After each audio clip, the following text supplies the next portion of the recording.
नमस्कार, स्वागत है आप सभी का। आप देख रहे हैं एनएमएफ न्यूज, आपके साथ मैं हूं नम्रता चौधरी और आज बात करने जा रहे हैं शेयर मार्केट में अब तक के सबसे बड़े घोटाले को लेकर। 36,000 करोड़ का यह घोटाला है जिसे सेबी ने पकड़ा है।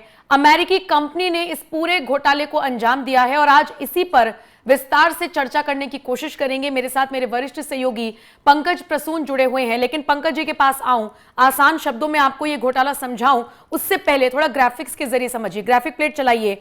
शेयर बाजार में घोटाला देखिए, सेबी ने विदेशी निवेशक जेन स्ट्रीट को कारोबार से फिलहाल रोक दिया है। कंपनी के लगभग 5,000 के आसपास करोड़ जब्त किए गए हैं। कुल 36,000 करोड़ का घोटाला हुआ है, यह सेबी ने पुष्टि की है। इसके अलावा सेबी ने कहा है कि 2023 से 25 के बीच जेन स्ट्रीट ने गलत तरीके से लाभ कमाया और यह लाभ कहीं ना कहीं छोटे निवेशकों की कीमत पर कमाया गया। अब सवाल ये उठता है कि आखिर ये कंपनी काम कैसे करती है। तो चलिए अगली ग्राफिक प्लेट चलाइए। कैसे काम करती है जेन स्ट्रीट कंपनी? जेन स्ट्रीट बड़ी क्वांट यानी क्वांटिटेटिव ट्रेडिंग करने वाली कंपनी है। ये ट्रेडिंग एल्गोरिदम से होती है, ट्रेडिंग माइक्रो सेकेंड्स में होती है। इंसान सोचिए, आप जब तक कोई बात सोचेंगे तब तक तो सौदा हो चुका होता है। जेन स्ट्रीट एमआईटी, आईआईटी के इंजीनियर्स, गणितज्ञ को मोटी सैलरी पर हायर करती है और फिर यही लोग ट्रेडिंग को लेकर काम करते हैं। अच्छा, सेबी ने घोटाला पकड़ा कैसे, यह भी आपको समझना होगा। दरअसल सेबी ने जेन स्ट्रीट की 4 कंपनियों को पकड़ा है। सेबी ने पिछले लगभग 2 साल की अवधि में 30 सबसे ज्यादा मुनाफे वाले दिन के सौदों को समझा। उसमें से 18 दिन बैंक निफ्टी जबकि 3 दिन निफ्टी में खेल हुआ, यह सेबी ने समझा और फिर इसको दुनिया के सामने रख दिया। अगली ग्राफिक प्लेट चलाइए। देखिए, पिछले साल 17 जनवरी को उदाहरण देकर सेबी ने पूरे केस को समझाया भी है। 17 जनवरी 2024 को बैंक निफ्टी करीब 2000 पॉइंट्स नीचे खुला था। इस गिरते बाजार में जेन स्ट्रीट ने कैश और फ्यूचर्स मार्केट में बैंक शेयर खरीदना शुरू किया। कंपनी ने फिर 4370 करोड़ की खरीदारी की। इससे बैंक निफ्टी ऊपर जाने लगा। फ्यूचर ऑप्शंस पर इसका असर यह हुआ कि कॉल ऑप्शन महंगा होने लगा क्योंकि बाजार ऊपर जाने की संभावना बढ़ गई थी और दूसरी तरफ पुट ऑप्शन यानी बैंक निफ्टी के गिरने का सौदा यह सस्ता होने लगा। अब देखिए, जब बाजार ऊपर जा रहा हो तो बहुत कम लोग दांव लगाते हैं कि वो नीचे जाएगा, लोग भरोसा करने लग जाते हैं। ऐसे में जेन स्ट्रीट ने सुबह 9:15 बजे से 11:45 बजे तक लगभग 32,000 करोड़ रुपए के सौदे फ्यूचर ऑप्शंस में भी किए। इसके बाद जो बैंक शेयर सुबह खरीदे थे उन्हें धीरे धीरे बेचना शुरू किया। फिर यह सिलसिला बाजार बंद होने तक चलता रहा। बैंक शेयर और बैंक निफ्टी दोनों नीचे जाने लगे। जेन स्ट्रीट ने ऑप्शन में पैसे बना लिए क्योंकि उसने पहले से गिरावट पर पोजीशन ले रखी थी। आप कह सकते हैं कि बाजार में लाभ तो खरीद बेचकर कमाते हैं, तो फिर इसमें गलत क्या है? गलत कुछ नहीं था अगर जेन स्ट्रीट अपने रिसर्च आधार पर कॉल या पुट ऑप्शन लगाता। इसके बजाय उसने दूसरे तरीके से बाजार को चढ़ाया और फिर गिराया। जेन स्ट्रीट को 21 दिनों में जवाब देना है और तब तक यह केस चलता रहेगा।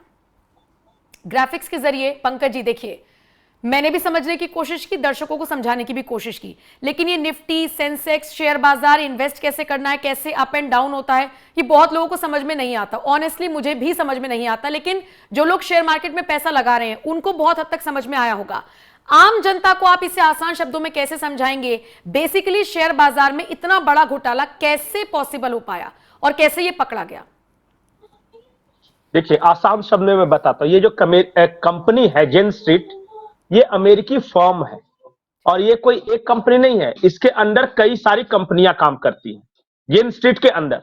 उनमें से 4 कंपनियों ने ये गड़बड़ की है भारत में। पहली बात, गड़बड़ कैसे की है?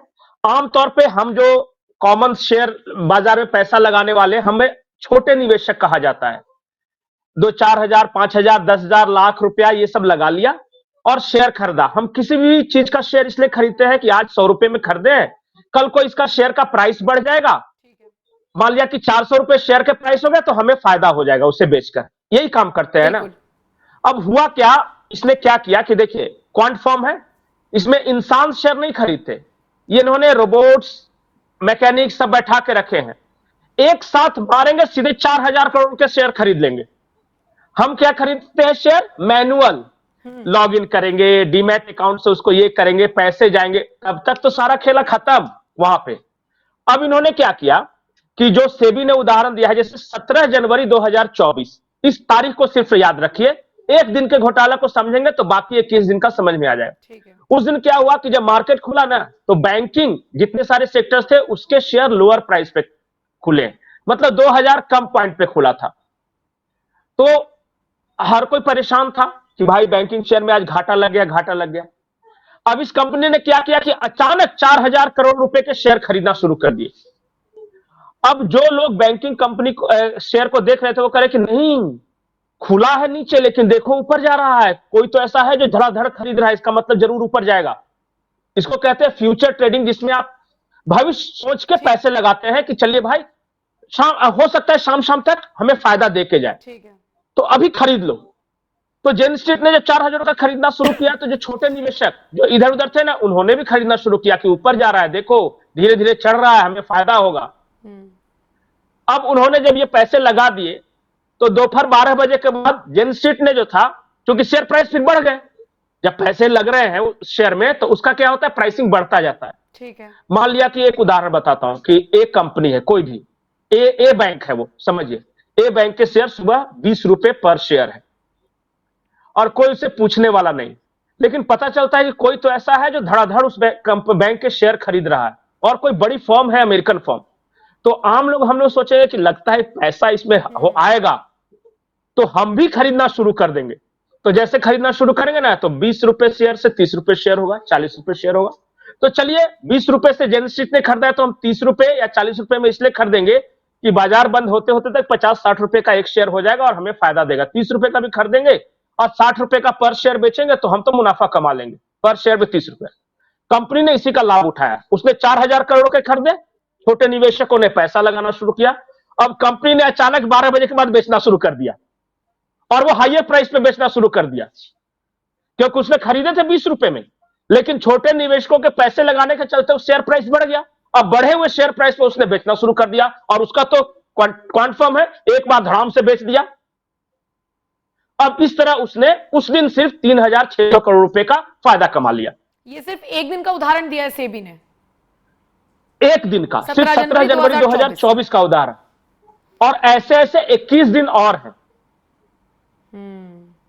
इसने इस तरह काम किया। लेकिन पंकज जी, मुझे उम्मीद है कि समझ में आ गई। ठीक है, लेकिन मेरा एक काउंटर सवाल ये है कि जेन स्ट्रीट अकेली कंपनी तो ऐसी होगी नहीं जो इस एल्गोरिदम पर काम करती होगी, ऐसी तो फिर बहुत सारी कंपनीज होंगी।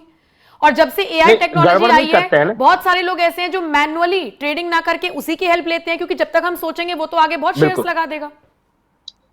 बिल्कुल, देखिए कम पैसे पे दांव लगाना और फिर बढ़े हुए पे बेचना गुनाह नहीं। अगर कोई इस तरह ये कहती जेन स्ट्रीट कि हमने रिसर्च किया है कि इसका प्राइस बढ़ेगा और इसलिए हमने पैसे लगाए, तब तो कोई पाप नहीं था, जो कि आमतौर पे कंपनियां करती हैं। बिल्कुल, कि हमारी कंपनी ने रिसर्च किया है कि आज जो है टाटा का आटा सुबह कम पे खुलेगा और बाद में बढ़ेगा, तो हम रिसर्च है, हमने पैसे लगाए। ये आमतौर पे हर कोई करता है। सर मीडिया भी तो यही दिखाती है ना कि हमारे सर्वे हुए हैं, हमने एग्जिट पोल, इस हिसाब से इतनी सीटें, वही सेम चीजें हैं, अनुमान लगाया। हाँ, इसमें कोई पाप नहीं, ठीक है, ये घोटाला नहीं है। लेकिन आप जानबूझ के दाम गिराओ और फिर उठाओ, ये घोटाला है। इसको मतलब पहले नहीं पकड़ा जा सकता है कि किसी चीज के दाम गिराए जा रहे हैं जानबूझकर, पहले नहीं पकड़ा जा सकता? नहीं समझ में आता ना। पब्लिक भी पैसा लगा रही है, कंपनी भी पैसा लगा रही है, कौन किसकी वजह से बढ़ रहा है, समय लगता है ना रिसर्च करने पे। 30 ट्रेडिंग डे को एक सैंपल के रूप में लिया, जब अचानक मार्केट कम खुला, बड़ा खुला। और इसमें पता है नुकसान किसका हुआ?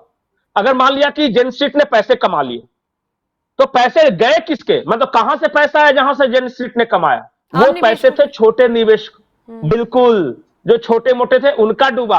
उन्होंने 30 में खरीदा, रात में पता चला कि इसने सब बेच दिया जेन स्ट्रीट ने। जब बाजार बंद हुआ तो पता चला फिर से 20 रुपए शेयर आई, तो मुझे 10 रुपए का घाटा हुआ ना पर शेयर। बिल्कुल, ये हुआ है। और देखिए ऐसा करना अलाउड नहीं है। अब ये अमेरिकी कंपनी का 4800 कुछ करोड़ रुपए जब्त किए हैं, केस चलेगा इस पे, क्योंकि ये जांच के दायरे में है। जेन स्ट्रीट क्या देती है अपनी सफाई, वो तो अलग बात है।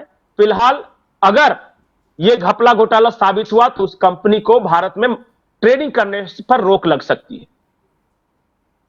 और देखिए सुनने में बहुत आसान लगता है, लेकिन एक एक दिन में 3-3 हजार करोड़ रुपए अगर आम लोगों के डूब जाएं, नहीं बिल्कुल बहुत बड़ी बात है, तो बहुत बड़ी बात है। और हम तो क्या करते हैं, चाहूंगी ये जेन स्ट्रीट की मार्केट वैल्यू वैसे क्या है, मतलब लोग इस पर ट्रस्ट करते थे? जैसे आपने कहा कि हो सकता है भारत में इस पर ट्रेडिंग पर ही बैन लग जाए, तो फिर इसे और घाटा जी होगा आने वाले वक्त में? नहीं, देखिए इसका मार्केट वैल्यू इसलिए नहीं है कि वो भारत में कोई प्रोडक्ट तो बनाती नहीं, कंपनी तो है नहीं कि कुछ करती है, वो सिर्फ ट्रेडिंग करती है, वो ट्रेडिंग फर्म है। अच्छा। वो दुनिया भर के मार्केट में यही काम करती है कि कम पैसे लगाओ और ज्यादा कमाओ। अब इसका कितना है, कहां कहां क्या घोटाला है, वो तो फिर अलग समझ में आए, क्या बाकी देशों में भी इसने किया है या सिर्फ भारत में किया है, अभी ठीक तो है, इनिशियल रिपोर्ट्स है ना। ठीक है। इसलिए इसलिए मैं बार बार कहता हूं कि अमेरिकी बड़े शातिर होते हैं, हम्म। थोड़ा बच बचा के, वो किसी के दोस्त नहीं होते। और वैसे भी हमारे पूर्वज समझा के गए हैं, गोरों से थोड़ा बच के रहना है। ठीक है। तो देखिए, कुल मिलाकर ये जो घोटाला हुआ है या सेबी ने किस तरीके से पकड़ा है, मुझे लगता है इससे ज्यादा आसान शब्दों में पंकज जी कोई नहीं समझा सकता था, क्योंकि मुझे भी समझ में आ गया। बाकी दर्शकों के हवाले इस वीडियो को छोड़कर जा रही हूं, कितना आपको समझ में आया, किस तरीके से घोटाला हुआ।